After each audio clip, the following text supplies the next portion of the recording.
Hey guys. Good evening, everybody. Good evening. Didn't do a sound check. Hope it might be too loud now. All right. We good?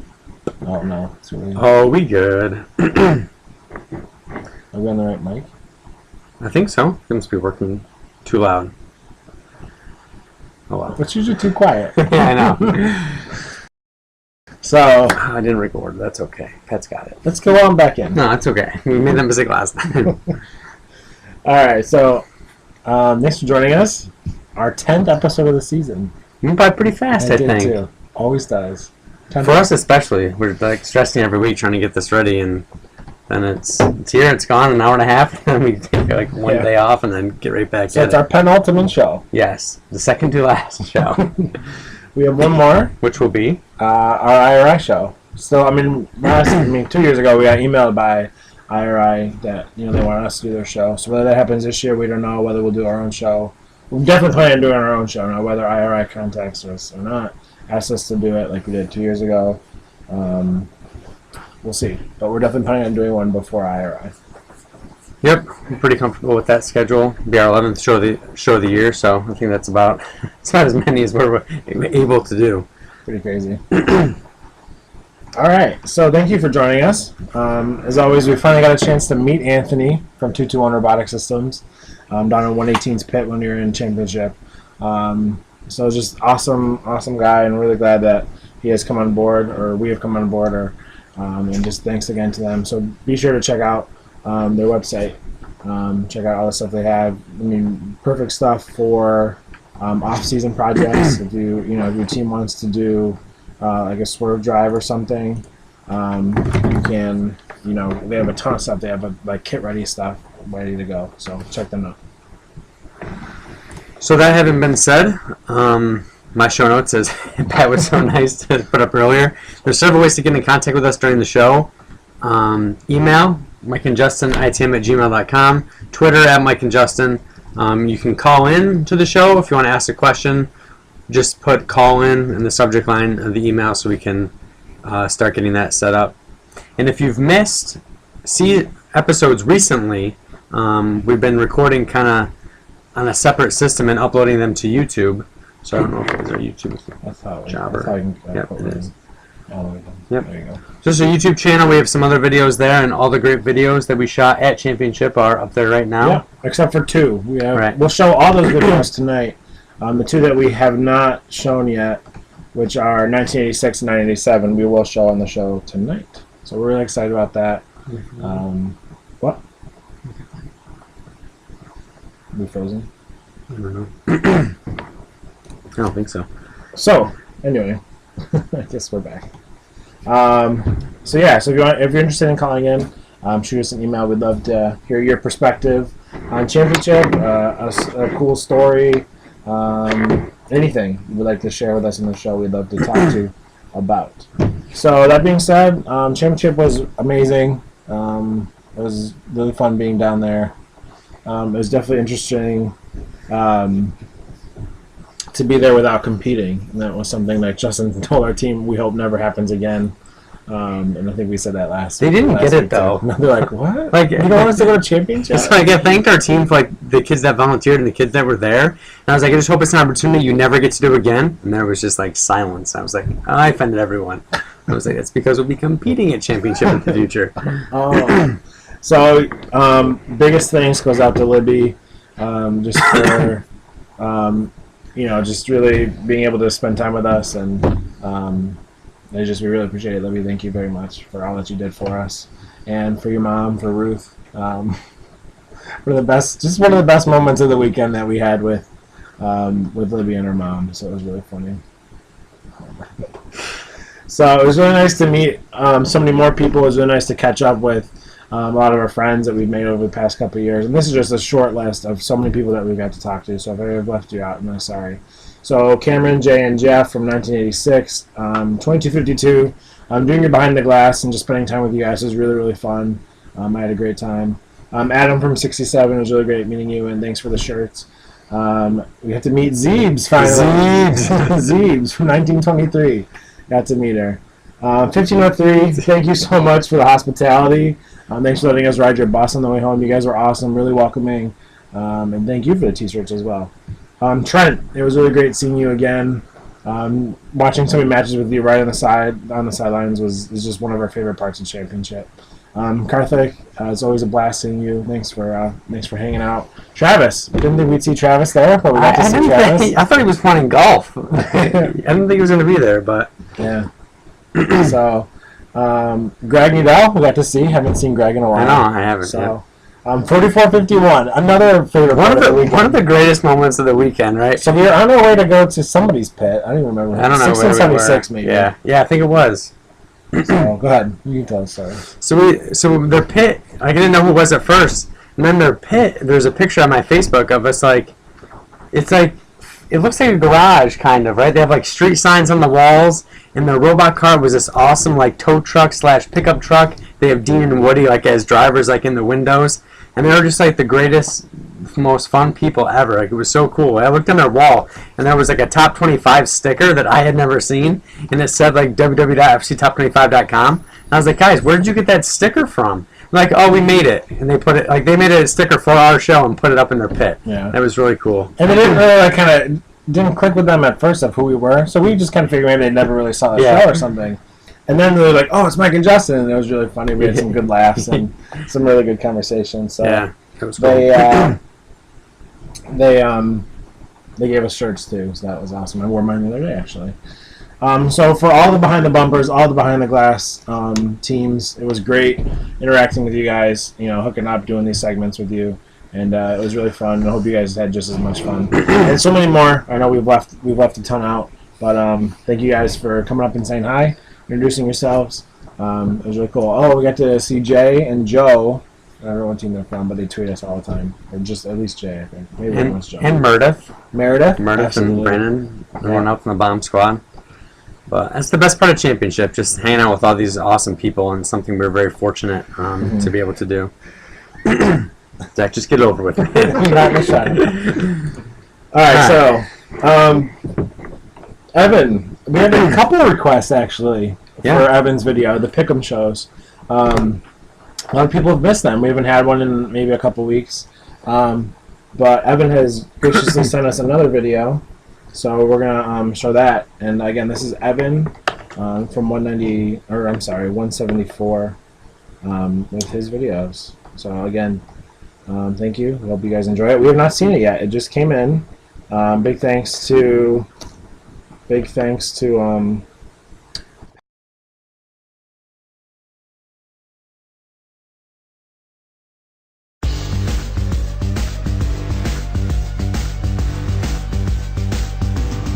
Stop. Okay, that was the introduction to the other show. Okay, let's get the Pick'em show up.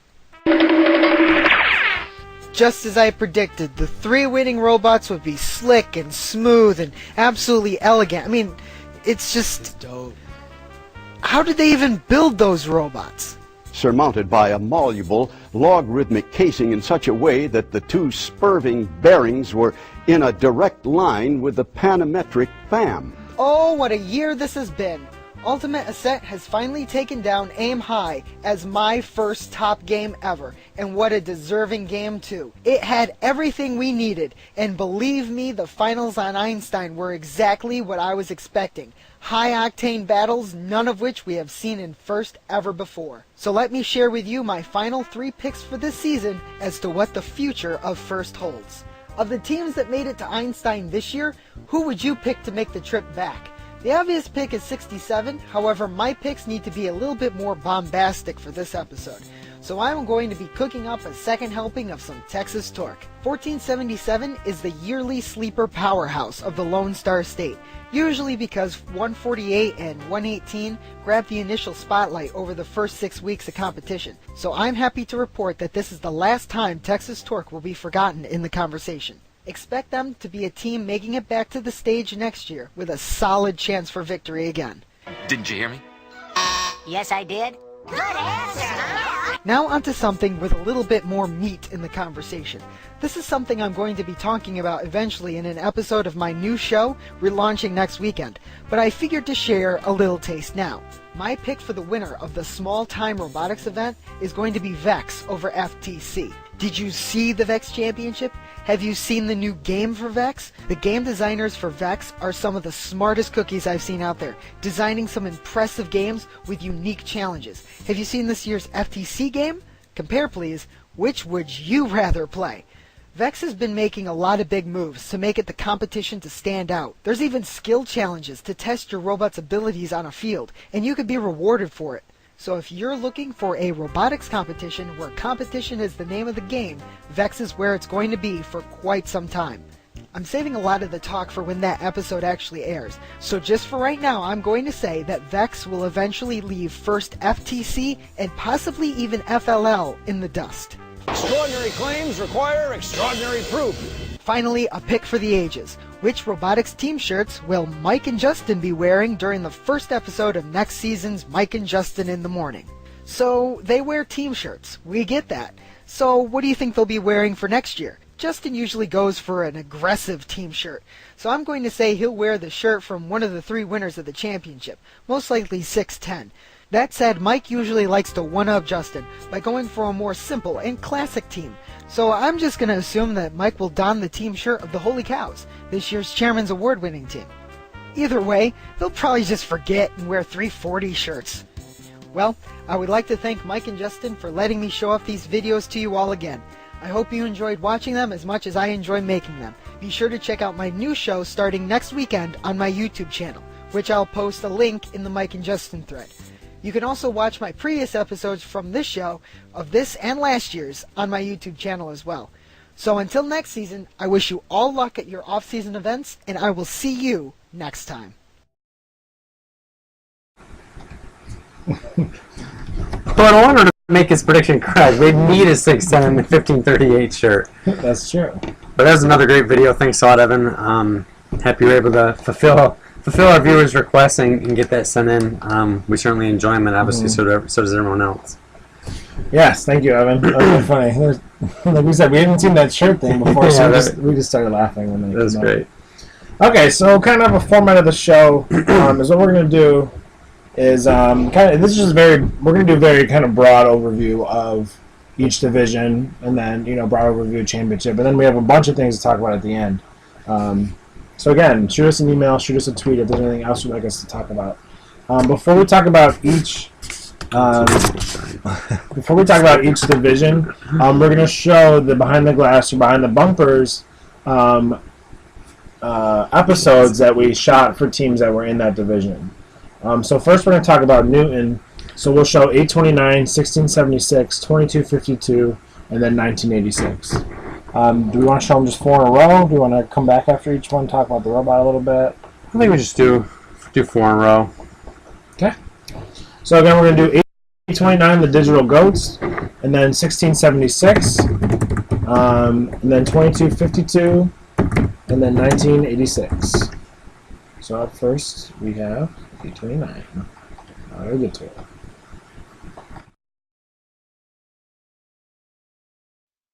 Yeah, you know what it is. Black and yellow, black and yellow, black and yellow, black and yellow. Yeah, yellow, black and yellow, black and yellow. Yeah, you know what it is. Everything I do it big. Yeah, screaming that's nuts. When I pulled off the lot. Hey guys, it's Mike and Justin, the FRC Top 25. We're here in the Newton division at Championship. We're here with Nick and LaShawn and 829, the Digital Goats.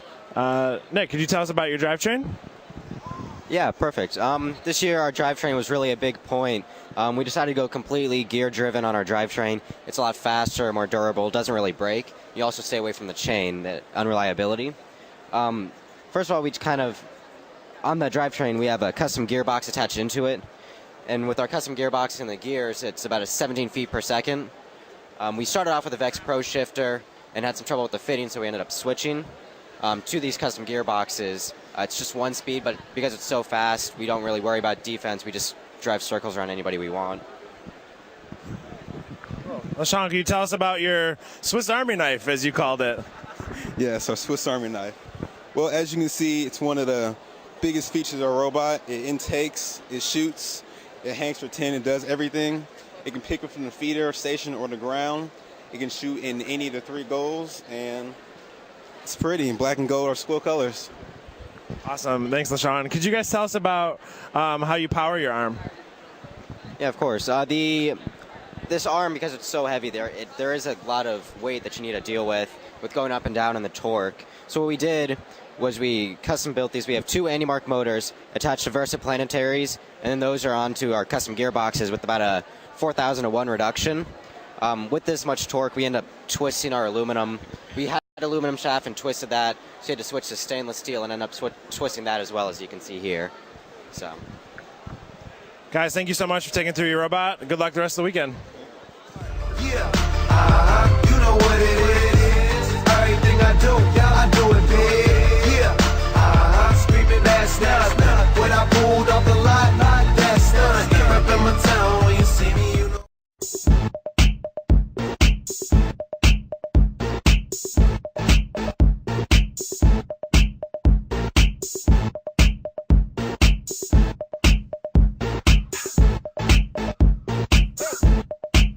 I'm bringing sexy back. The mother boys don't know how to act. Hey guys, it's Mike and Justin in the morning. We're going to do a behind the bumper segment with 1676, the Pascack Pioneers, all the way from New Jersey. This year they were winners of the Bridgewater District event. So we're here in the pit. Could you guys walk us through your robot a little bit?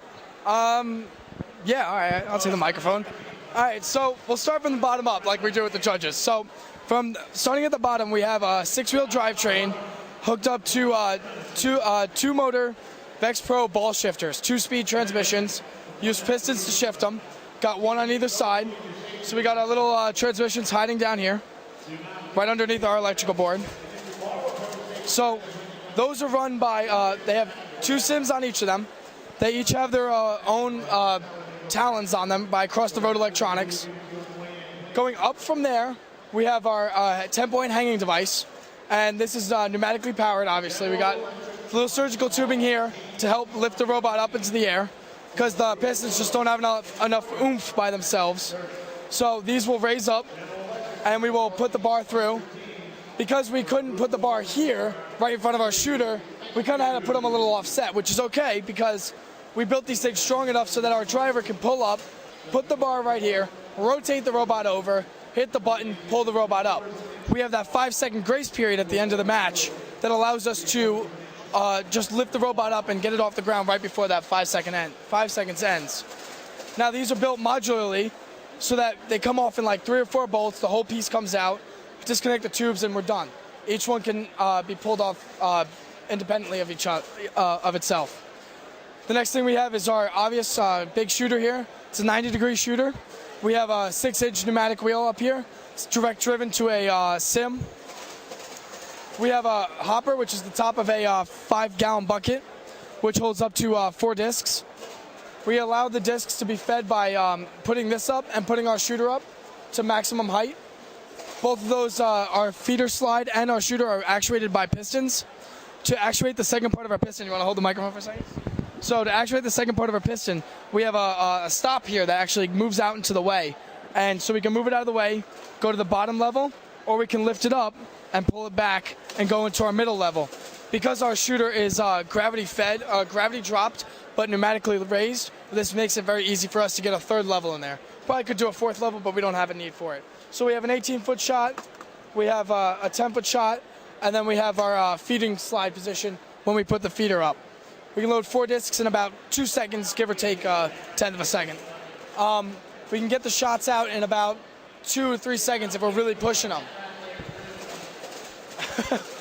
So to help get those shots actually in the goal and not just into the judges or into the refs, we have the Mohawk up here, which is a bunch of zip ties, yellow zip ties, that we use to line up the robot. You get the pole to go right in front of here when we're lining up for the 10-foot shot in front of the pyramid. When we're doing the other shots, it's kind of like not really where we need it, so we just use spots on the bumpers to line up our shots. We have 6 air tanks on the robot with one of the old Thomas compressors that pump it up. What else we got? Oh yeah, we have light rings on here. Would you like to talk about that? Yeah, we have a light ring and camera to use to aim. This is a green LED light ring, so it shines off the reflective tape, and then it goes back to the camera so we know where to aim to line up for both the 18-foot shot and the 10-foot shot. Yeah, that's really much it. To get to our electronics, we have it. So, Chris, you lift up this. So we got electronics over here. The whole board actually lifts up, so we have more electronics under the board. Due to the compact size, we have to make things more compact, so that's what we did. Still easy to get to, but it still works as well. And yeah, that's pretty much it. Do you guys have any more questions? Yeah, so of all the subsystems on this robot, what would you say was the most difficult to kind of integrate with the rest of them? The most difficult to integrate is actually a part that's not on the robot. We're supposed to have a ground pickup, and then it's supposed to have an elevator into the robot. The ground pickup works great, but the problem was getting the disc from the ground pickup to the hopper. But we worked like 10 weeks on that, and we still couldn't fit it in the robot. So eventually we said, after going to Mount Olive without it, we said, hey, we're doing just great having human fed. So we went on with that. We made a few improvements, made this bigger to help line up and have it go into the hopper easier. So we've adapted to the situation and worked well so far. Yeah, that's great. You guys have a great robot regardless, and we wish you the best of luck this weekend. Thank you. Dirty babe, you see these shackles, baby, I'm your slave. I'll let you whip me if I misbehave. It's just that no one makes me feel this.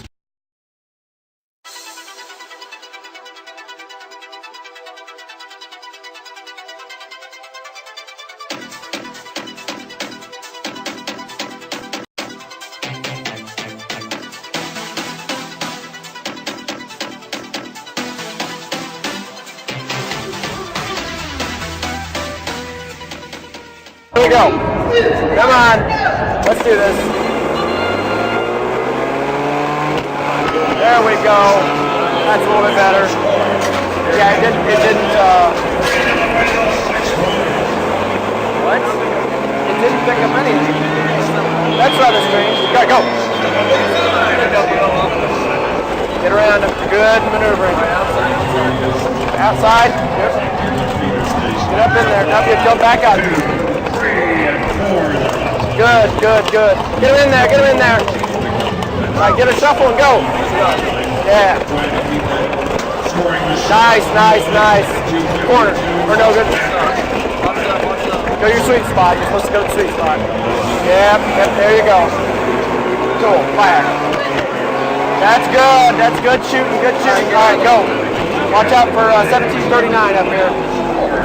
Are they moving? No, they're not moving. All right, no, we're good. Okay, line up, nice and slow. Yep, get him in there. You guys are doing great.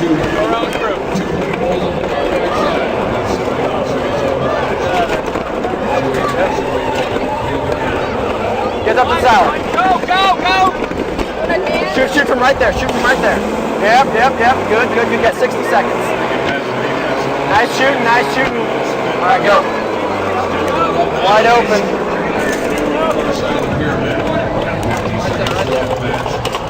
All right, good, go. Sweet spot. Good. Use your speed. 40 seconds. Good, Alex. Come on. Yep. All right, go. And then this is gonna be our last trip. Watch out. Go around him. Okay, so you're gonna have to be fast. Climb her up. Go, quickly. Sweet spot. Yep, good. 50 seconds. Fire him out quick, Alex. No. We're good. Get our hangs in. Hey! Nice match, guys. Nice match. Good match.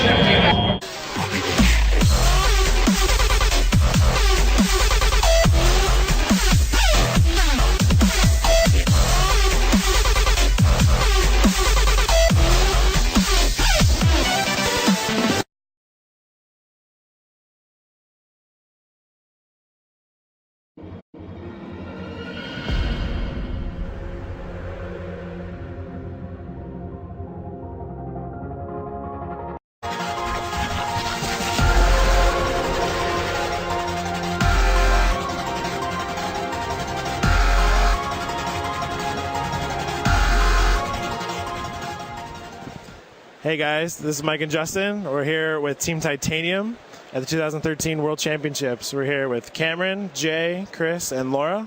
We're with the robot. So I'm going to hand the mic over here to Cameron. He's going to talk about some things. Okay, well, I'll start with our drivetrain. We have an 8-wheel drivetrain with an 1/8-inch center drop. We have 4 Omni wheels on all 4 corners that help us with our turning radius when we tilt back.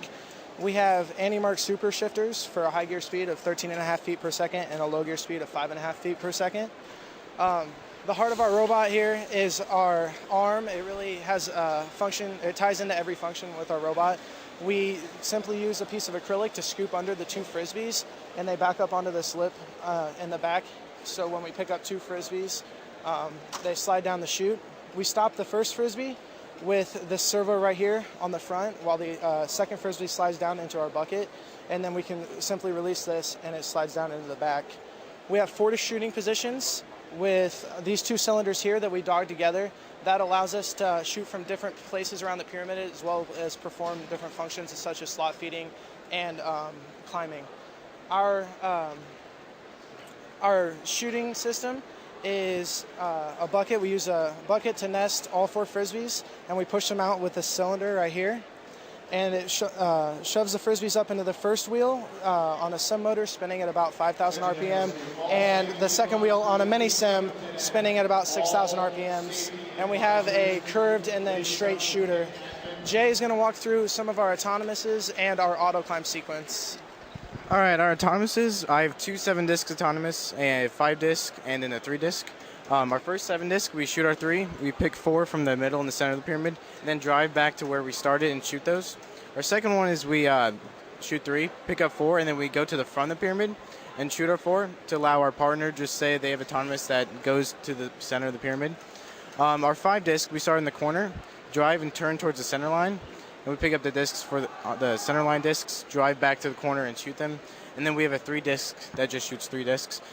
We have an auto climb sequence for our climber, and everything's programmed in LabVIEW. And we made it so we don't have to climb the robot; the program does. So it's programmed so I hit a switch on the control box once, and it climbs to 10. Hit it again, it goes to 20. Hit it again, it goes to 30. And it has an e-stop function that I just slam on the switch and it stops and freezes the robot. The mechanics behind the climber is going to be talked through with Chris.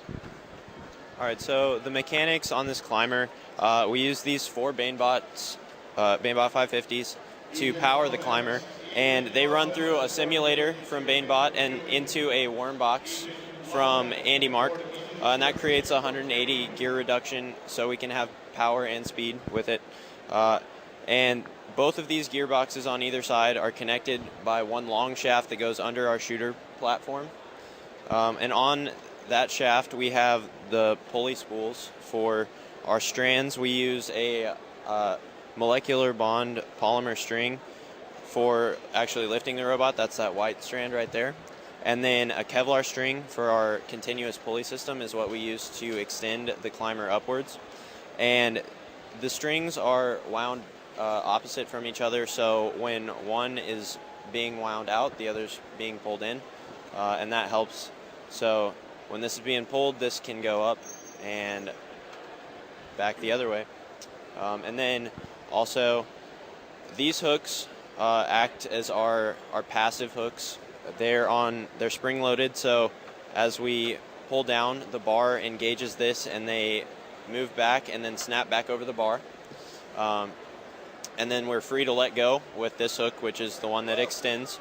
And we actually tilt this arm back and forth, and we've created a third stop on this pneumatic cylinder with these servo guys right here. They're aluminum rod that just extend in and out, and the arm comes down to rest, and that actually moves these hooks in line with the third hook. So basically we just pull up, drop down onto these, tilt, pull up, extend, pull down, and get back onto these and just go over until we get to the top. Well, that's great. We've really enjoyed talking about your robot all season long. So like Mike said, they're here in the Newton division. So we wish you guys the best of luck, and we look forward to see what you can accomplish the rest of the weekend. Thank you. Release the Kraken.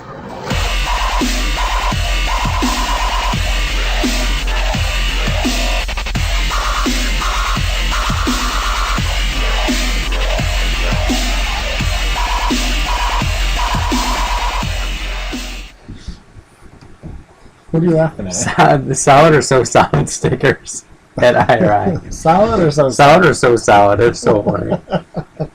Yeah, so thank you to everybody that did that. That was awesome. Appreciate it. So that was representing the Newton division. Thanks again to 829, 1676, 2252, and 1986. It was a pleasure doing the videos with you guys. So Newton. So 1538 took the #1 seed.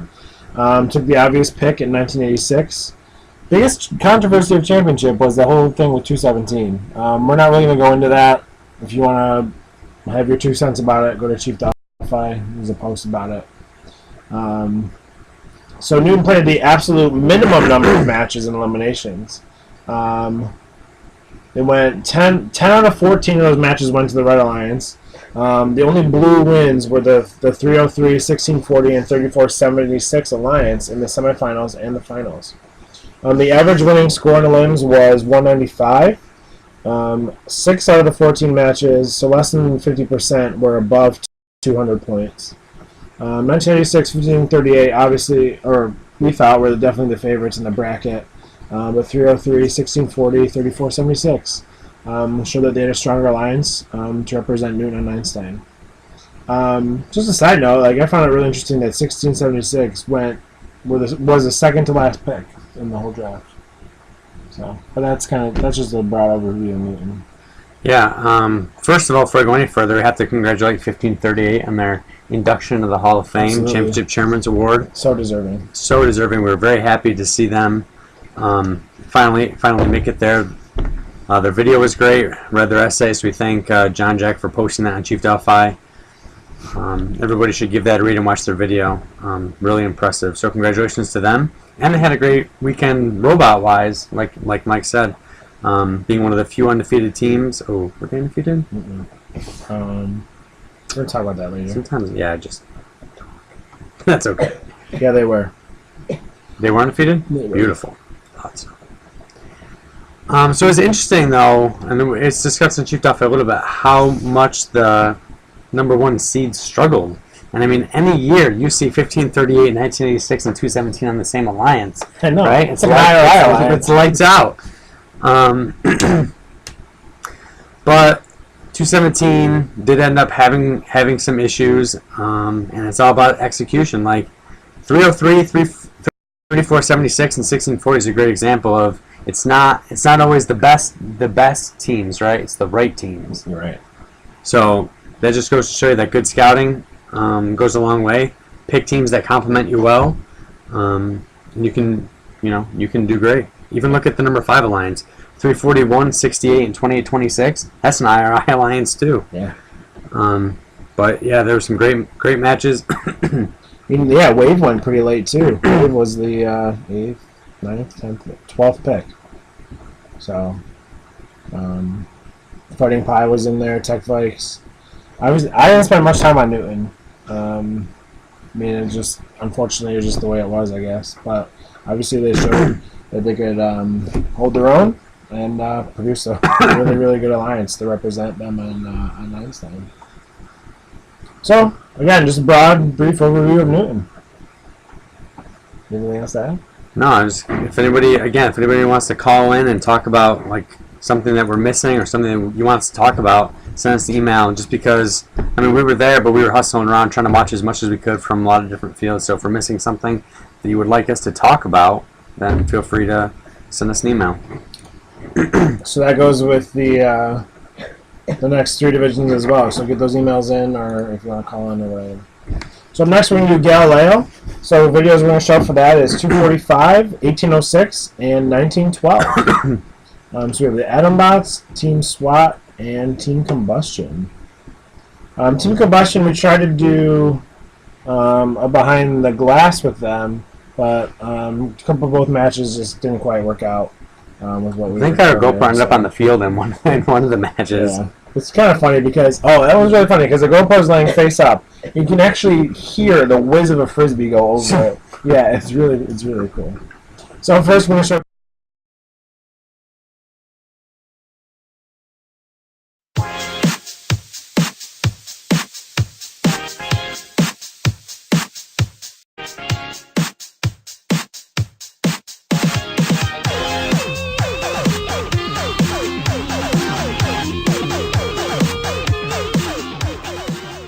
Hey guys, it's Mike and Justin on an episode of Behind the Bumpers. We're here with 245, the Atom Bots, in the Galileo division. Is that right, Galileo? All right. All right. We're here with Tanae and Jason. Tanae's going to talk about your drive. All right, so we just have a standard six-wheel drive here. It's got super sifters with 4 sims on it, and we're running at 12 feet per second in high gear and 5 feet per second in low gear. This allows us to cycle pretty fast, but we've got something very special here. When we get defended a lot, and when we get hit on the side here and T-bone, our drivetrain seizes up from the friction. So we actually lift the back of our robot up with these 2 pneumatic cylinders here, and only the front 2 wheels will be touching. So our center of axis will be over here for turning. So when we get hit, our robot will just rotate around them, and they'll just keep going through, and we'll be backing up, and we'll run away from them. It's very efficient, and we've actually done it twice this competition. It's our first competition, so I'm getting used to it, but it's very fun and very cool to watch. And we have a very unique climbing design as well. We've got a winch with just hooks and on bendy rods, fiberglass rods. And right here, we've got a little solenoid that is on a ratchet. We've made our own ratchet to keep it so when we're climbing and we're on the bar, this will lock and we will stay up. When power gets cut off, we won't just fall. And so we'll just winch this in we'll just let this out with the ratchet. We'll let the ratchet out and then let it up like that. And then all we have to do is made our own little tool here. And all we have to do is run into the bar, and this actually with the flexible steel rods here allows us to go in multiple angles and just pull down and climb very quickly. Jason. Okay, Jason, would you like to talk about maybe your shooter, what kind of wheels you got on there, how do you collect frisbees and all that? Yeah, sure. So keeping with the theme of speed and efficiency for cycling, we have it load in from the back and shoot out of the front, obviously. That allows us to drive forward to the goal and drive backwards to the loading zone. On our loader, we have a wheel that helps us keep from jamming discs. What that does is basically it'll just automatically index the discs for us so that we don't slip 2 in there at the same time and get them stuck on top of each other. On our shooter, what we do is we have an 8-inch pneumatic wheel and a pneumatic kicker, and the kicker will kick it into the pneumatic wheel. And we have a PID loop running on here with we have a Hall effect sensor on the wheel. And that will get the RPM, and we put that through a PID loop to allow us to get back up to speed faster and shoot discs faster. It also allows us to keep our wheel up to speed during the entirety of our match. So if the battery voltage did drop down lower, it'd change the output of the wheel to go higher. And that allows us to keep shooting discs accurately and consistently throughout the entire match. Wow, that's awesome. Well, thanks to the Atom Bots for taking us through your robot. Good luck on the rest of the weekend. Thank you.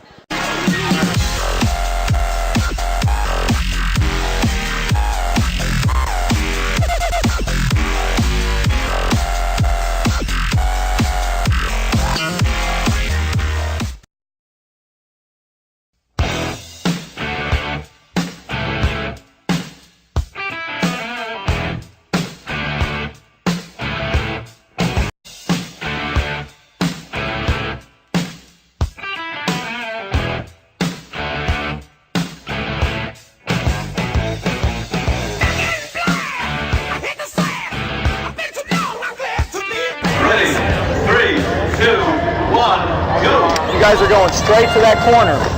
If the blocker bot gets there, you guys got to do a cycle this way until we get the other guy in position, all right? You hear me? It's going crazy.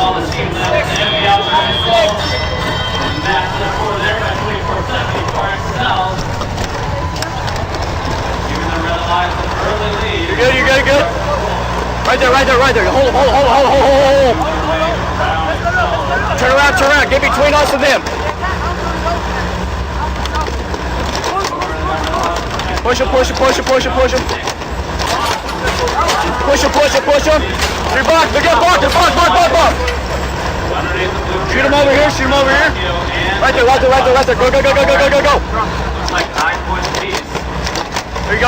you go. Full court. Closer.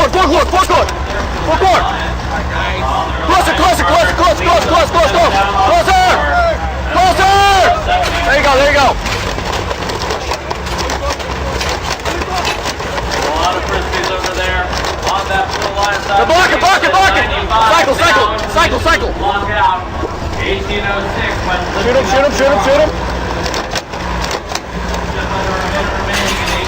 Go ahead, pick up more frisbees. Go ahead, shoot them. We go pick up? Yes, go. 45 seconds now left on the clock. Block it. 3, 4. Looks like 12 points there. Scored by the Galileo robots. Just go shoot those. 35 seconds. All the way up. Shoot them. Underneath that blue pyramid. Go. Dexter High School. Climb. Back up on it. Slide. Shots with 20 seconds. Mass out. Go. Come on. Flying over the edge on that blue line side. 12 seconds. 06.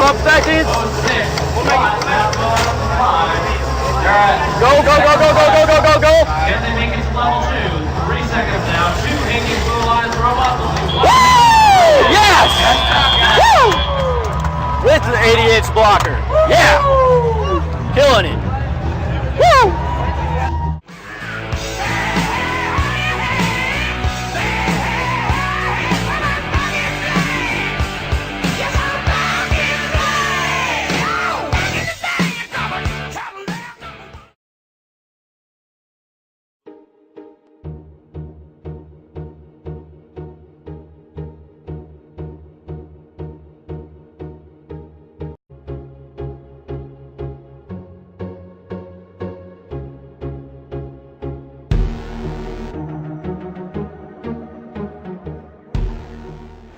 All right, Mike and Justin in the morning at the 2013 First Robotics World Championship. We're here in the Galileo division with 1912 and their robot Hammerhead, and we're going to talk a little bit about their robot. So can you tell me a little bit about your drivetrain? We have a pretty standard 6-wheel alignment. We have high traction wheels from Andy Mark. Then we have 2 super shifters on each side, 2 sim motors for each one. So we can shift into low gear and push around other robots, or go into high gear for making runs across the field. 80/20 chassis, it's pretty robust and it's easy to put together, even if it is a little heavy. So let's move on to the shooter. Yeah, as for the shooter, we use 2 pneumatic Andy Mark wheels running on 2 sim motors each at a 0.86 gear ratio going to each off of pulleys and belts. The intake, we have discs falling from the 2nd level, come down, fall in, and they'll stack. It's actually a gravity-fed hopper. They're all stacked inside the hopper. You'll then have a disc here and a disc on top of it. You'll have the disc be pulled in, shot out. The disc will move up and it'll be brought down. It's a pretty simple shoot, so it's pretty effective also. So, would somebody like to talk about how you guys hang for points? Well, this year we knew that hanging from the bottom would be pretty easy, so our goal was to make it as quick as possible. So what we did is we used 2 9-inch stroke pistons, and it takes about a second to hang. We leave them up at all match with a net on top that extends to 60 inches, so we can play defense as well. And so the hanging process takes about a second. And you would like to talk about electronics, correct? Yeah. All right. So all of our electronics is housed within the polycarb, and we use 4 Talons, 2 Victors, and then we have 2 US digital encoders running PI loops on our shooter, so they are regulated at 3,750 RPM, which ensures for an accurate shot. Well, that's great. So that was 1912 Team Combustion and the robot Hammerhead, and we wish you guys the best of luck the rest of the weekend.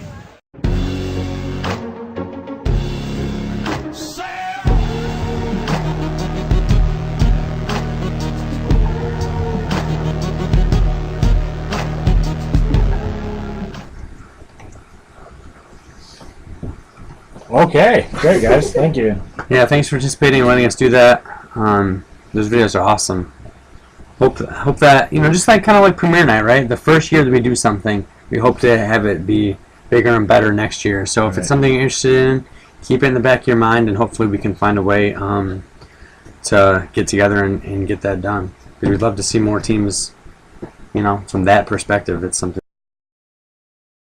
that's really I think cool. this is really fun. Alright, so Galileo, 118 landed number 1. Selected the obvious pick in 11-14.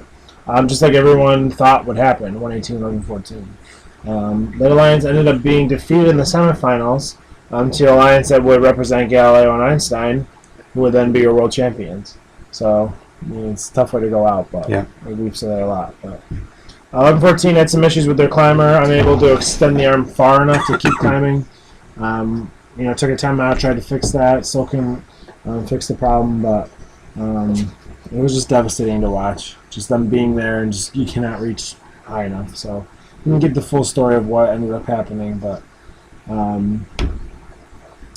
so unlike Newton, Galileo went to 19 matches, which was only 2 less than the maximum.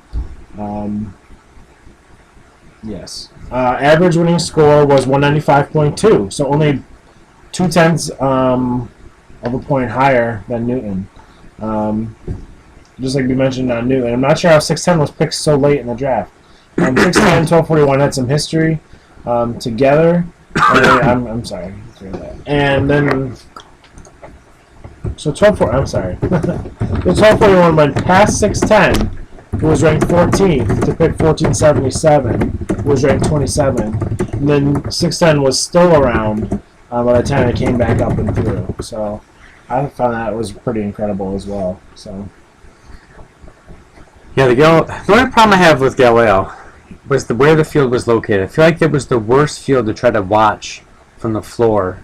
Just like all the other divisions had more space, more room to kind of get in a good spot to watch, but Galileo was really, really tight against the wall. And some of the volunteers over there were a little bit more strict than in other fields. So that was kind of a for bummer what? on Galileo. I missed what you said. You were lost in the chat? I was. Yes. It's just hard to watch on Galileo because we were so, right? It was so congested. And there's so many people there. Well, yeah, and you were either in and straight against the wall or they kicked you out. Yeah. But we mentioned before, this is a total sign out.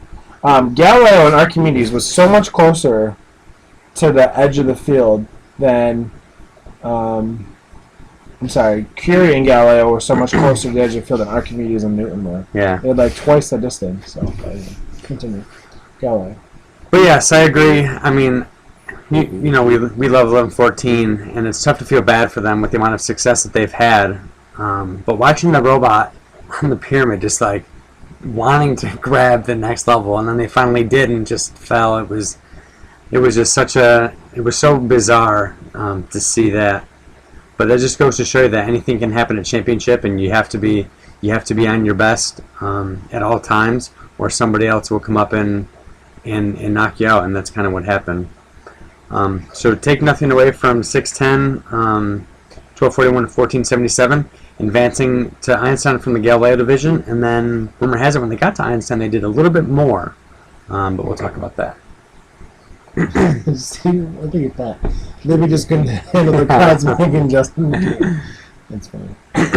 So, yes, Galileo was definitely, we were there a lot, watched 11-14, 118, 610, all those guys. Definitely one of the, there's only 4 fields, but, yeah, those alliance matches, or those elimination matches were just something else. Yeah. It was just heartbreaking. But. Okay. So that is our overview of Galileo. Up next, we're going to do Curie. Only got one video. And it's our new friends. Well, I guess they've always been our friends, but 1923. From down north. From down north, the Midnight Inventors. There we go.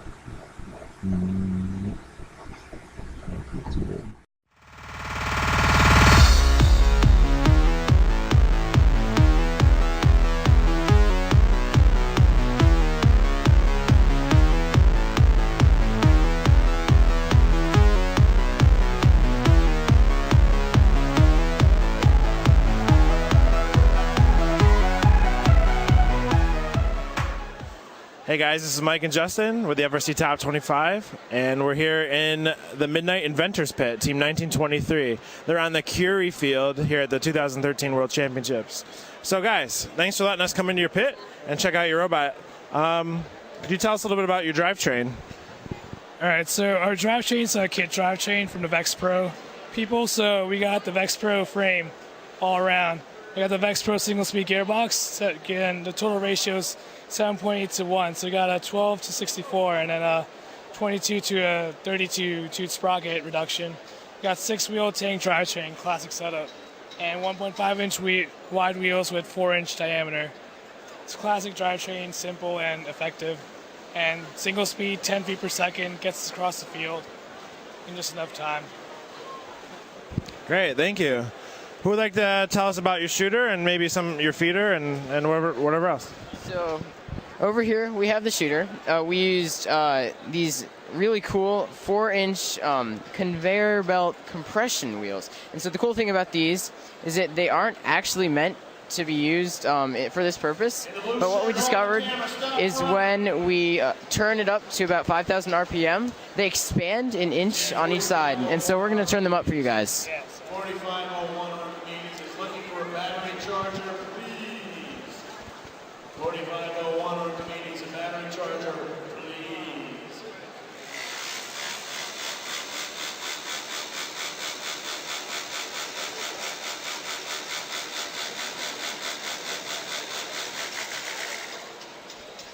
So that's how they work. Over here we have a Home Depot bucket. We used it because it's tapered, and we cut it right here to the point where the second frisbee sits exactly within the center of the bucket, and then above that it opens a little bit so the other frisbees can slide down easily. And then in the back here we have the fin, which allows us to drive up to the lowest feeder station and have our human player slide the discs into our bucket. We actually added this flap here today that's helping us stop jam. So this flap over here, just plastic, it just stops the frisbee from moving out until the piston back here pushes the frisbee out and into the wheel. So it just stops them from jostling around when they're crossing across the field. Yep. So you found that tab helps you tremendously? Yeah, it's basically given us a lot of we haven't got any more jams that have slowed us down on the field. So it's a great, simple addition that helped us out a tremendous amount today. Awesome, guys. Thank you so much for taking us through your robot. Good luck with the rest of the competition.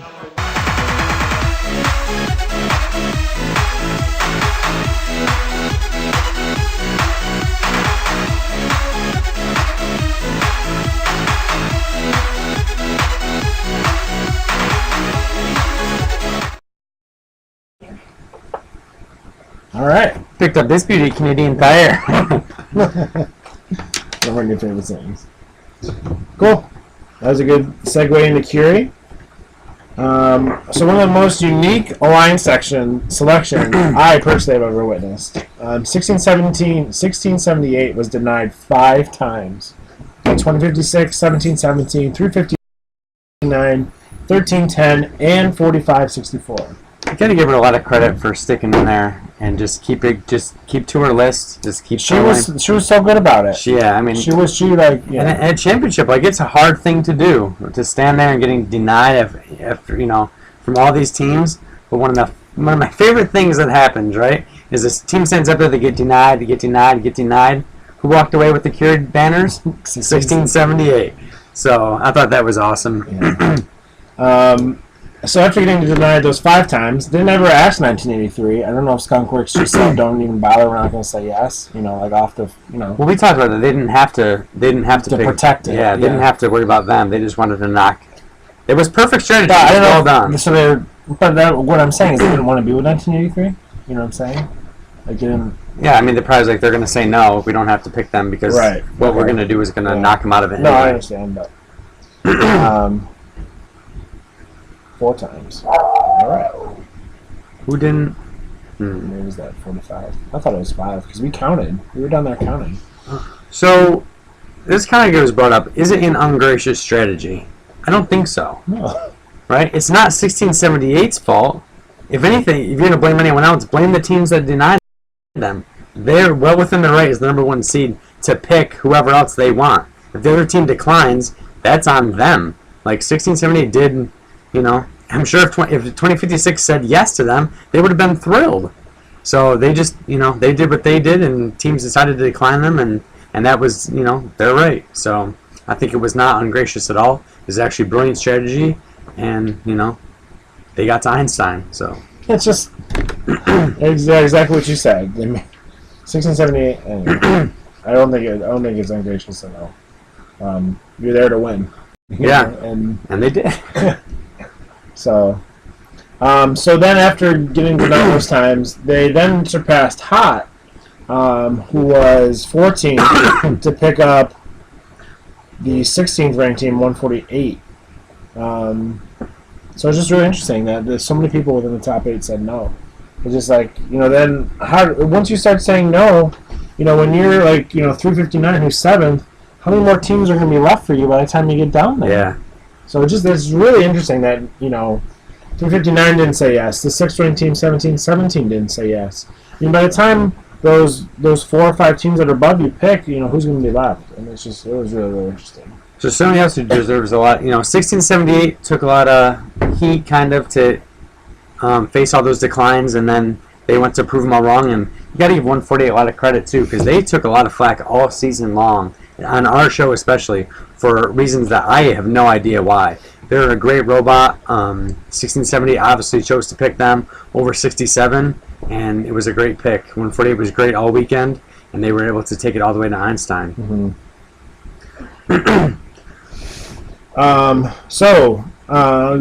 The average winning score in Curie was 175.2, so 20 points lower than Newton and Galileo.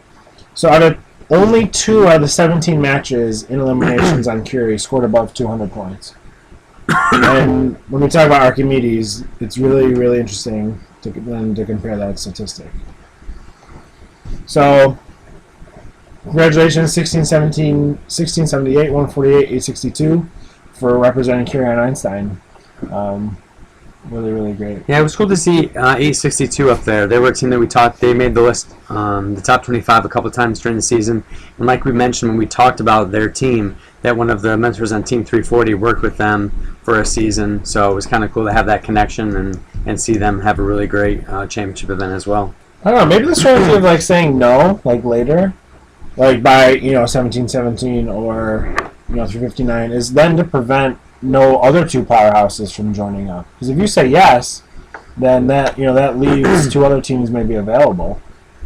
So because then you would leave 1983 with somebody. You'd leave 1983 with 2056 were to say yes, then you'd be leaving 1983 full reign over 359 or 1717 or something. So it's interesting. So that segues into Archimedes. We have 2 videos to show here. We have 694. They have a behind the bumper segment, and then we have one from 987. So 694, we tried to do a behind the grass with them. The first time we tried to do it, it was totally my fault. I hit record on my phone to record the audio, and for some reason after the match it never recorded, even though I saw it saying it was starting to record. So that was that. And then on the second video, I forget what happened, but something else happened, and it was just unusable footage, I think. Something else happened. So we apologize to 694. I guess we don't have a video for 694. What did that? I got it mixed up. But our other video for 987. Stack pulse like high pulse. Stack pulse like high pulse. I thought we had... Oh, no, we do... Oh, that's what it is. We do have one for... Yes, we do. I'm sorry, Joe. I got mixed up. So the first video we shot after the audio didn't record for some reason. The second match we did it. They kind of take a more defensive role. So they have a really good robot, really good shooter. But the second video is more of just a defensive role. So really apologize to 694 for that happening. But I'm so glad we got to do it behind the glass with you guys, and we can do something for next year. Then after that, we have 987s behind the bumpers.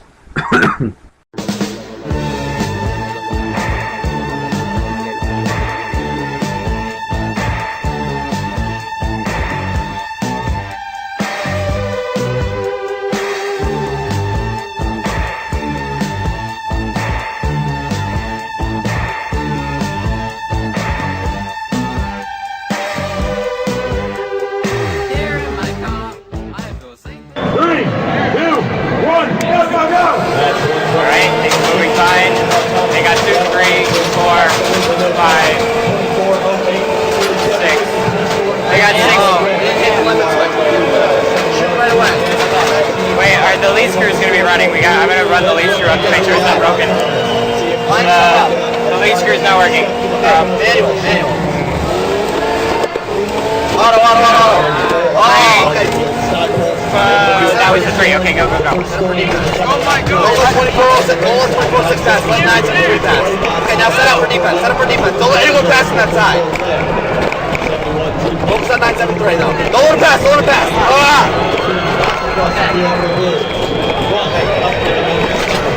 Reset. Let him pass. Why are we letting him through on that side? Don't answer that. Don't answer. Okay.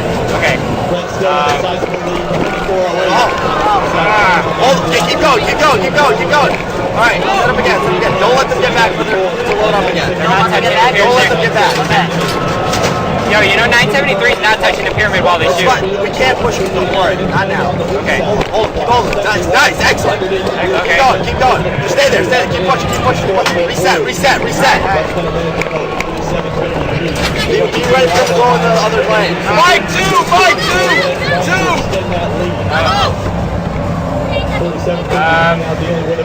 These guys. Focus on 973. Don't let him pass. Watch the blood kid, guys. Get up. Reset. Alright, let him back. Reset. Let him back. Okay, so you're gonna stop the climb too, okay? Don't let them get him back. Don't let him back. Remember, we should climb at the very last I know. Yeah. 15 seconds left. Okay.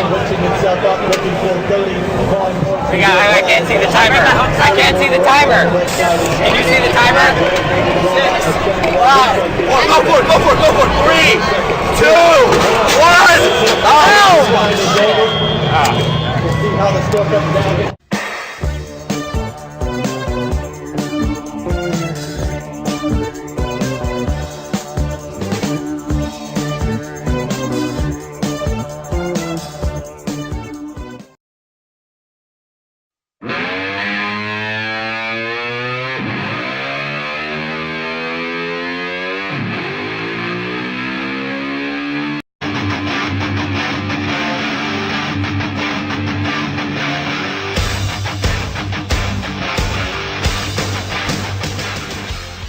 All right, so we're here at the 2013 First Robotics World Championship in the Archimedes division with the dealer and Trevor, Curtis, and Brandon. Team 987, they're going to tell us a little bit about the robot. So can you talk to me a little bit about your drivetrain?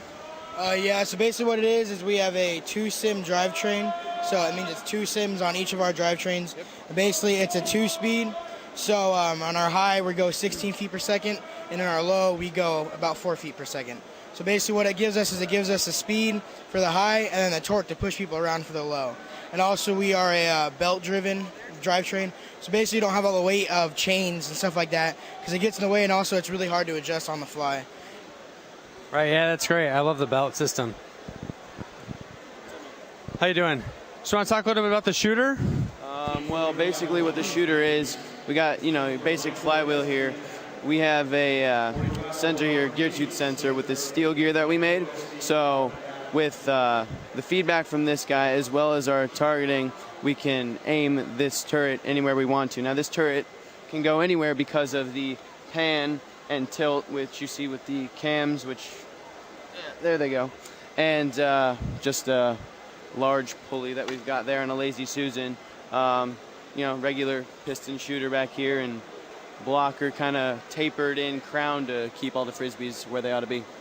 That's great. Do you want to spin the robot around so we can talk a little bit about the ground pickup maybe? I don't know how easy that is.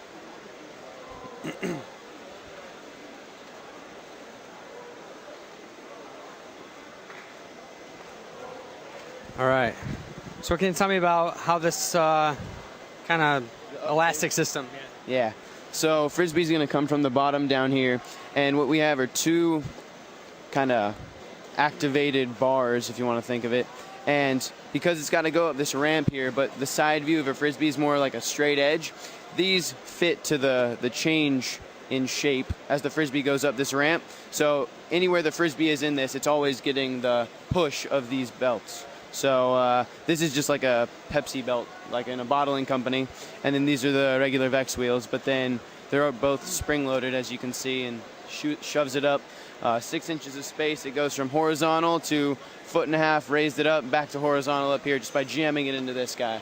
So That's really elegant. Very cool. So you want to talk a little bit about your hanger, and then we'll talk a little bit about code? So with our hanger, you got piston here. I'll show on this side so you can see. So right now it's in the down position, and he'll stroke it out, I think. So you got a 30-pound gas shock here, and when we activate it, the piston here shoots out. This little hook that latches on to the bolt right here comes out, and then the 30-pound gas shock can extend it all the way up. And also, when we drive it into the pyramid there, it's on the shock, so we can't break it. It'll just come back, and then it's like, oh, we're on it, activate it again, pulls it back up. That's awesome. Very cool.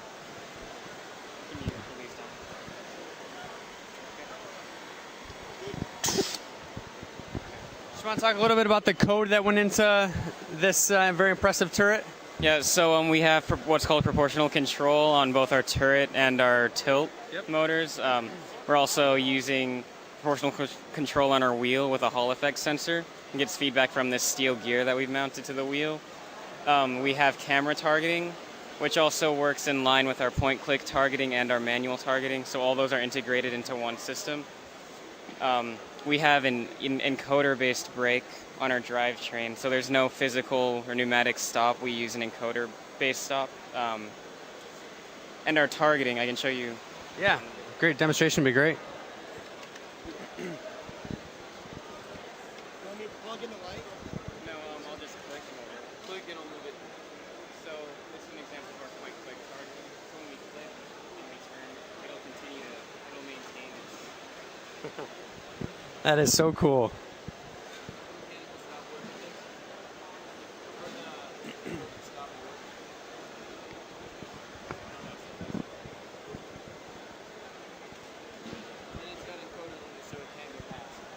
That is really awesome. Well, thanks a lot for walking us through your robot here, and best of luck to you the rest of the weekend.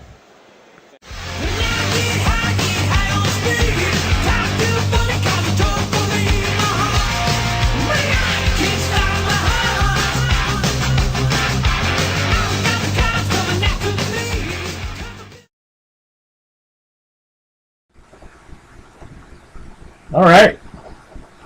Two great robots. Yeah, so after talking about that robot for all throughout the year, so we able to see it up close and hang out with their team.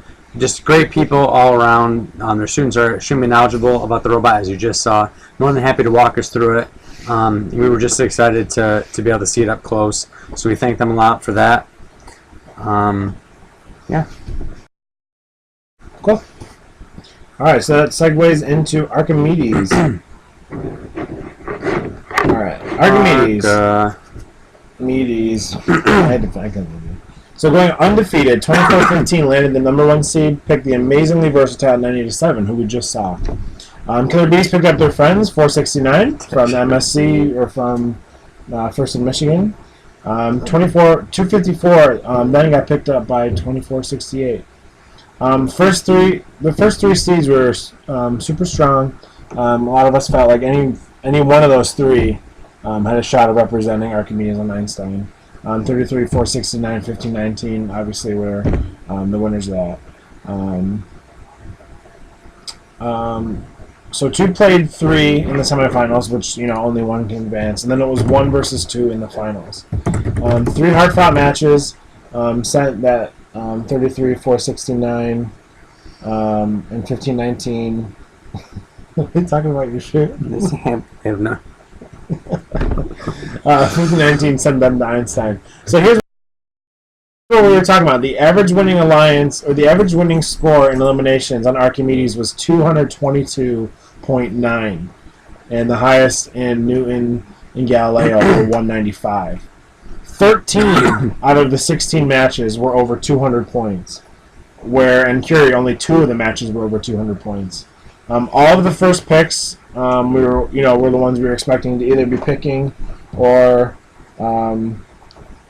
or whatever. So 987, 469, 254, 2590, 3310, 20, 379, 1334 all went off the board as far as first picks go, unless they picked within the top 8, obviously. Really, really exciting division to watch. We have another 987 quick video to show about their autonomous, but do you have any comments about Archimedes before we go there? The finals of all the matches of all the finals matches I was able to catch, I think the finals on Archimedes were the most exciting, just because, you know, obviously we're big fans of 987. We want to see them do well, but at the same time, you know, I have tremendous respect for Jim Zondag and 33, and also the Tortillas. So it was hard to watch, but they were, I think, arguably the best matches I saw all weekend. And it was really seeing 33 and 469 just dual full that court was shoot, that was really opposite cool. arcs right into the thing was just awesome. Yep, so, that was really cool. And then just seeing, you know, 33 or 469. Oh, no, I'm sorry, it was 469 and 1519 were full court shooting, and then 33 and 469 would then go and pick up all the misses and shoot those in. It was just awesome. It was just such a great alliance. So. It was really, really, really well put together alliance there. So full court shooter, 1519, who is, again, the second to last pick. Really interesting. So it just shows you the depth that was there on Archimedes. And yeah, so we're going to show a video of 987 and their autonomous mode. They in the finals matches, them and 469 both came to the center to grab those. 97 out of the 3 matches got them every time, and then it's really, really cool because it just shows you how well their programming is with their gyro and everything, or however they do it, because they kind of get off a little bit and they still go to the exact spot that they need to. So this video shows all 3 matches. The second one, I was talking with Trent last night about how their programming kind of works. The second finals match, they actually shoot into the second goal, and that's because in their code, it pretty much, the robot tells itself, we need to shoot at this time if these are going to count for like 6 points. So whatever goal it sees at that specific time is where it's going to shoot. So before it can find the 3-point goal, it had already found the second, and like that was like the dead last time that they had to shoot. So it's pretty cool. Here we go, folks. This is it for the division finals. Autonomous period now underway. 8 seconds left in this period. Robots are operating for pre-programmed instructions. Both alliances doing very well.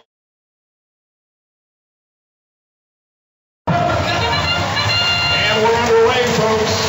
This is finals of match round 2. 24-15 on the move now for the Red Alliance. These robots operating autonomously. Killer Beans able to connect.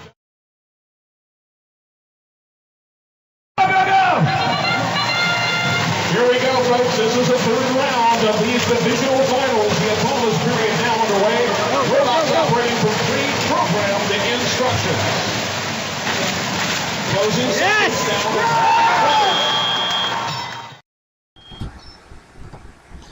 So thanks, Trent, for sending that. That's in. awesome. So it's cool because 469 does the same thing. Like, you know, a lot of either programmers or teams that just say, okay, go backwards for this amount of time or whatever. They do it by time. They do it actually by encoders and everything. So 469 met resistance, and as soon as 987 left, then it finished its code. So it's pretty cool programming. So Trent's got a whole bunch of great videos of 987 hooked up, or so maybe he can throw the link in the chat. But. Yeah, I just when your robot looks like it's under human control, that's when you know you've designed your robot. And even better than human control. So. Oh, cool. First website does not have the awards up. So that's it for the 4 divisions. We're just going to do a brief overview right now of Einstein, and then we got a few things to talk, or a few points to talk about of all the 4 divisions, and then a few talking points as well. So a quick reminder here to send us an email if there's something you want to talk about, want us to talk about. Okay. Do you want to start off with Einstein? Sure. Where the fuck is the picture? Yeah, it's great. All right, Einstein. Let's go back. Einstein. So we were fortunate enough again, thanks to our friends and Segway Hype Places, had front row seats to Einstein. It was really incredible for us and able to see all these great robots up close. But it took 9 matches to decide our world champions. First time since 2010 and won more than 6. And the average winning score was 202. You'd like to see an error-free Einstein, but mistakes occur, and I was really happy with how all teams on Einstein handled the issue. It's tough. It's tough to have something given to you then taken away. But I give the 610, 1241, 1477 Alliance a lot of credit for making their case very graciously and professionally. They didn't whine and scream and complain and make a scene. They used the question box. Chief Referee Aiden Brown was very respectful to them, listened to them. They realized a mistake was made, and the opposing alliance handled it just as graciously. And we should expect nothing less from these teams. So it was good. It was great to see that not only do we as a first community preach gracious professionalism over and over, but to see teams on the biggest stage display it so well was really something. Yeah, I mean, I think that 3476, 1640 to 303 Alliance from Newton, really handled that well. Because now at one point you're telling them that you're in the finalists. You're at least a finalist on Einstein, and then you go and end up losing the next 2 matches. So, or no, you end up losing the 3rd match. But so it's tough. I mean, like we knew something was going on because we saw 1241, 610 in the question box, and it wasn't a quick question. Yeah. Aiden Brown was over there. Aiden Brown was super GP about it, and really talking to them. They were looking at something. I don't know if they were looking at tablet footage or. After that, I saw 1241 in the following matches. They were recording how many everybody was shooting. So I don't know if they were showing them the data that they got or whatever. And then Aiden Brown went and talked to other people. They were talking to FTA. So it was just like this growing problem as speakers were talking that we knew something was up. And then I think somebody from 1241 or somebody came over and we heard that they got the scores switched or something. So.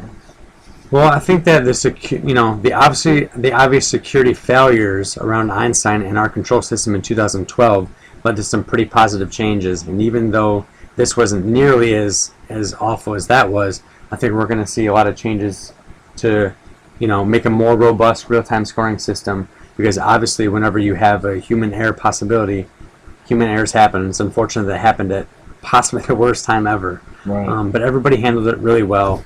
And that was really good to see. Yeah, I mean, for the fact that it happened on Einstein, shows you that it could happen anywhere. Like, I wonder how many times that mistake may have happened over the year. Yeah. So, so congratulations to 610, 1241, and 1477 on a hard-fought victory. Congratulations to the world champions for 2013. Congratulations to 1538 for Champion Chairman's Award. Yeah. I just, we said it. It was great. It was kind of vindication for us, especially. I understand everyone in the chat was agreeing most of the season, but we talked so much all season long about how great it was to see Canadian teams like 1310, 610, 1241 get even better and join 1114, 2056 like at the top, and then to see Canada represented on Einstein, not by 2056, 1114. But to 2 other teams that are clearly just as capable. So it was a great day for Canada, for sure. And I think Trent mentioned it to me. It was a good investment on 1477's part to that last regional and qualify at that last one. Champions of the world. So that's great. And congratulations to all of them. So just a couple overall stats of championship, there were only 4 undefeated teams. That was 1538 from Galileo. That was 2415 from Archimedes, 1678, and 1983, both from Curie. So only 4 undefeated, 8-0 teams at championship. The highest autonomous score was 468, and that was put up by 2056 from Curie. The highest climbing points was the score of 330 by 1421, who was in Curie. They were ranked 79th in Curie, but they had the most climbing points in all the championship. And the highest teleop score, the teleop points, was 794, and that was by 1424 in Galileo. So the lowest picked seed was 81st. That was in Newton, to the 1 seed. And the highest seed not picked was 12, the 12th ranked team in Newton, 12th ranked team in Galileo, the 11th in Curie, and the 12th in Archimedes. So a lot of times you're sitting at 12th, you're like, yeah, we're going to either fall up or get picked or something, but no. So Yeah, it's tough to rank 12th out of 100 teams. Think you're in pretty good shape, and then not make eliminations, and then 11th in Curie is tough too. So we got a few more things we'll talk about championship, but before we go there, before we forget, and before people leave. Why would people leave until we were done? How would anyone ever do That's the that? habit of some people. So the newest one of the newest off-season events out there, one that 340 is going to this year out in New Jersey, is Midnight Mayhem, June 29th. They just released some details on Chiefs Alpha. Go check it out. It's going to be an awesome event. Go support this off-season event. They're trying to get a district event at their high school or in their area. So if they do well here, then that'll definitely happen. So Yeah. go on out. So there's few people in First who care more about the production side and the show aspect of our competitions than Libby. She really cares about that side of it. So you know that Midnight Mayhem is going to be a great event. So if it's in range of your team, we'd encourage you to go there, and we hope to see you guys there. We are put our own team members to sleep. While they like to do homework. So check out Midnight Mayhem. It's gonna be an awesome, good time. We'll be there, and we don't know if we'll be doing something related to the show there or not, but still in the planning works and everything. So Yeah. Cool. All right. So go ahead. So we have a question. We'll touch that kind of near the end, but we have a question. How we didn't really see it, and not competing, we didn't really have a way to look at it. But how did the practice fields end up working? So if you just kind of talk about that in the chat a little bit, we don't, because there's a lot of controversy beforehand. Teams didn't like it, blah blah blah. So how did the practice matches end up going? The practice fields, We got a question here we can answer too. So while people maybe are answering, I stayed in Joe Blaze room from 694, and he pulled out from his pocket the practice schedule thing where they were supposed to sign. He's like, yeah, they never signed it, or they weren't doing that.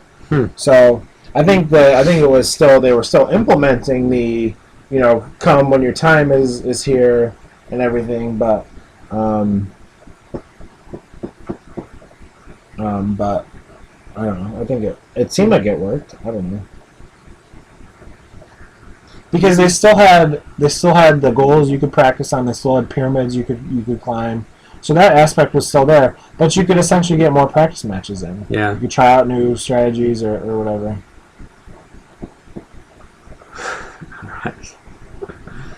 So,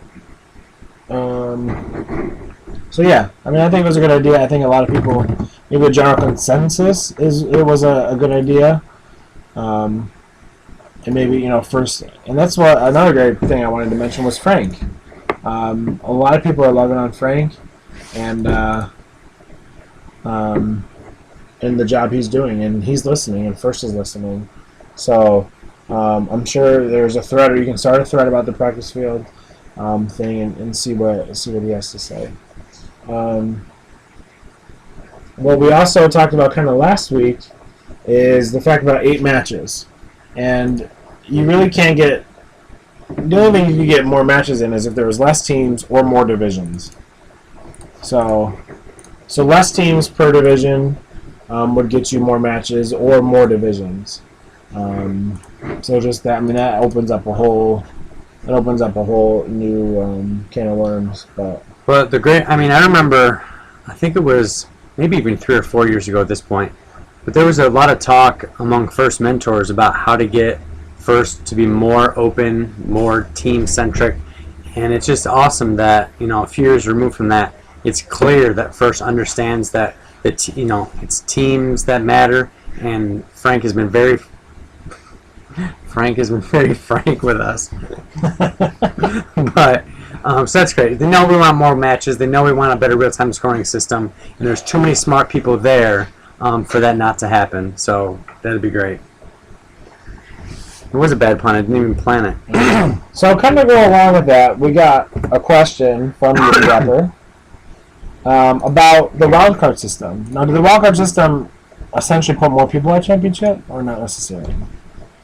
I'm sorry, I missed the wildcard system. Did it put more people there? Yeah, or is it the same amount that we've always had, kind of? It was 400 teams, just like last year. Yeah. But there were still, look at 1923. There were still some waitlist teams that got in. Right. But yeah, 400 seems to be the number that they're sticking with for now, at least. Libby, I just posted something that robotics memes wanted me to mention. It's really funny, actually, if you read all the way to the end. Also, I just posted that. Yeah. This is a completely side note, but I feel, I didn't ask you about this, I feel like you guys would be generally interested in it. In our city of Rochester right now, they're filming Spider-Man 2 downtown right in our city. And they've just been recording things, and people that are in the office buildings have been posting things on Facebook and stuff. So News 8 is one of our news stations, and they have a lot of behind the scenes. I just posted it in as my name. They have a lot of behind the scenes videos of the crash scenes, of some other stuff. You don't have to scroll through some of the other news that's there, but you can check it out, and it's really, really cool. Check it out. Check it out, and you can see some of the behind the scenes stuff. So when the movie comes out, you can see that this chase scene was, you can see that it was in our town. So it's pretty cool. Today, a guy from my church posted a video. They were doing like shots. They were doing like gunfire and stuff after a crash. It was really cool. So that's a complete side note, but I thought you guys would be pretty interested in that. Literally the only cool thing that's happened in Rochester ever. So check it out. It's pretty cool. Yes, scroll through the real news, and then so. Has anyone seen my gloves?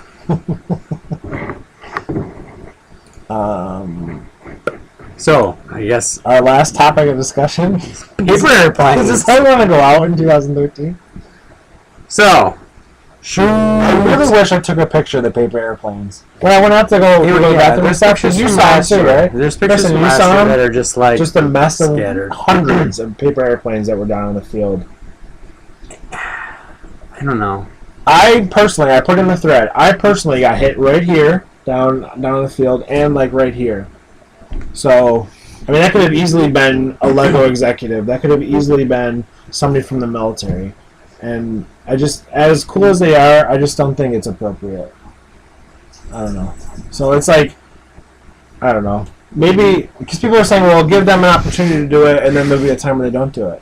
If you really want that, then maybe go send them down, if people want to throw a paper airplane, send them down to one of the empty fields on Einstein or something. I don't know. But I think I want to make a shirt that says, if you threw airplanes at championship, you didn't have a good weekend. Because we were up there throwing them, we won in eliminations, right? Yeah.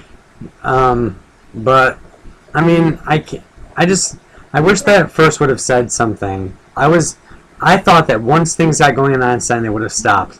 And I didn't like it, but I didn't have a huge problem with it until Dean was speaking, and I'm looking at him as I see paper airplanes like flying past behind him. It was just completely ridiculous. And then the fact that it just was really sad, and made me really sad, is Libby's story that one of the paper airplanes that she saw, or was like crumpled to the ground, was the memoir page of her dad in the program that somebody ripped out, made into a paper airplane, and then threw, and now it's crumpled on the floor.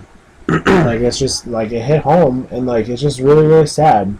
People just it's not respectful, and it's it's just not the place for it. So, but that's our rant. And how do you fix it? How do you say no? How do you get people to stop? It's been a tradition now for years. How do you just stop that? I don't know. More security, more mentor. Like, what do you do? Yeah, teams have to take it upon themselves. I mean, I think first could have made an announcement. I'm shocked that they didn't, especially after they had to pick one up off the field and one out of the pyramid goal. Like, at that point, say something, right? You don't want paper. It just looks so bad. I mean, we want first to hit the big time. We want first back on ESPN. How embarrassing would it be if it's broadcasting on ESPN and they have to stop the match because somebody threw a paper airplane onto the field during a match? It's amateur hour at the robotics championship. It's just ridiculous. So I don't want to end on this note, so I'm just going to say, take it upon yourselves, tell your team not to do it, and now things are starting to snowball. No. A few teams stop doing it, and then eventually everyone stops. Mm-hmm. so any thoughts on 2013? It hasn't really sunk in yet that Ultimate Ascent is over officially. But like I kind of said in the thread for this week, we've had a great time this year, and we've been really fortunate to have the opportunities and success that we've had for 3 years, but this year especially, it just keeps kind of getting better and better for us, which is great. Talking to people at Championship and all throughout the season, and the conversations we have here is what makes it all worth it. So we love it. And yeah, I guess I wasn't prepared to say anything about Ultimate Ascent, but I don't know. I think as a game, it was great. I think as a season, it was also great. Again, I don't think there's anything that stuck out that was really bad about it that I didn't like. And I just had a great year, and just really thank all the people that have gotten us to this point. To Karthik, to Mark Bredner, and John Hobbins, and Christine, and Libby, and everybody else, and Anthony, obviously Anthony, and 221 Robotic Systems. All the people who... Yeah, for Kristen, for Pat. All of our Indiegogo supporters, that whole thing. I mean, just... yeah. It's been great. And we can't thank you guys enough. And we're going to do like a survey or something. We always forget that the past 2 years. I think after every show, we can go back and say, "Oh, we were gonna do that." It just doesn't quite happen. So, Pat's tearing up. We need some music in the background. But like you said, we just really appreciate you guys, and thank you so much for all that you've done for us. And you literally are the reason why we keep doing this. It's really an honor that you guys believe in us, that you watch us, that you still watch. I wouldn't watch us. I'm just kidding. So yeah, and like someone mentioned in the chat, quickly, Ultimate Ascent is not over. We mentioned one off-season event. There are plenty others. You have 7 more days to fill out your IRI applications.